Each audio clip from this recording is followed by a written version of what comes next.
The Deputy Director General of the Coast Guard. Sir, thank you for the time.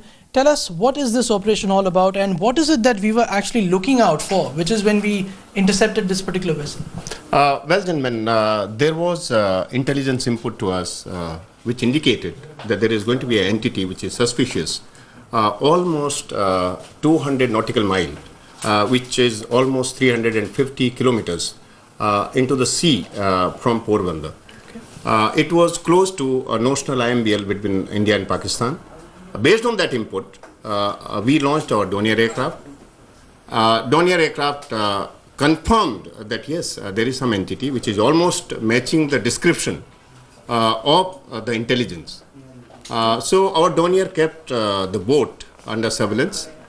We flew one sortie after another, almost 3 of them, so as to ensure that we keep the boat under constant surveillance. And in the meanwhile, we had asked our surface unit to head for the position, which was almost 200 miles from where our ship was.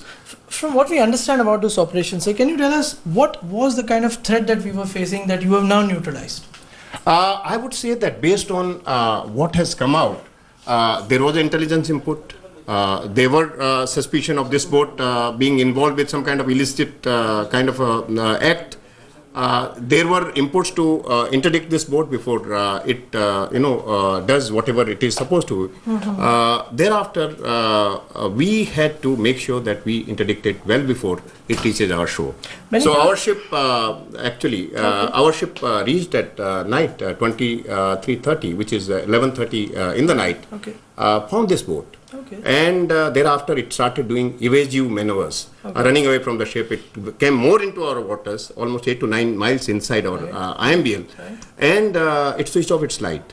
Our ship did issue warning. You're saying it switched off its light after it was inside our waters and when we were intercepting this area? Yeah, absolutely. Okay. So many people are wondering as to, will we ever know what was on board that ship? What were those personnel about to do? What was their mission? Will we ever know this? I'm sure once we put all the threads connected with the intelligence, with whatever the vessel which were there who undertook this operation, and the Dornier, whatever it saw, once all that is put together, after we have a meeting with all of them, I'm sure credible image will emerge. And so lastly, what happens at the site? Are you looking at, maybe trying to get some of the debris of this particular ship? I mean, what happens to that aspect of it? Definitely. Our ships are there in the area.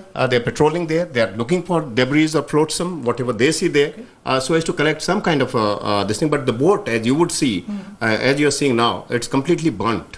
And it has sunk. So whatever remains are available, if at all there is. And there is almost, you must realize, the depth is 2,000 meters there. And it has sunk in the morning, which was witnessed by our ship. So we are expecting more witness to come once the ship is back to Porbandar. And are you also in the process of some kind of an exercise? Because if this ship, as the government of India's press note also says, was about to conduct illicit transaction in the Arabian Sea, which means perhaps it had somebody else also which was waiting, or there was to be some kind of a rendezvous. Are you looking at operations whereby you also sort of try and detect the other side of the story? Absolutely. Idea is to connect up the gaps wherever it is, and efforts are always on. And it is on to make sure that we connect up all the gaps to be assured that all the threats have been neutralized. Right, that is always the attention. Okay. Thank you. So that was the Coast Guard's official version with Ankur Arora in New Delhi, Jugal Purohit for Headlines Today. Alright, that was Jugal Purohit speaking exclusively to the Deputy Director General of the Coast Guard, who was detailing for you how that entire incident unfolded on Indian waters. This is our top focus. We will be back in about 2 minutes from now.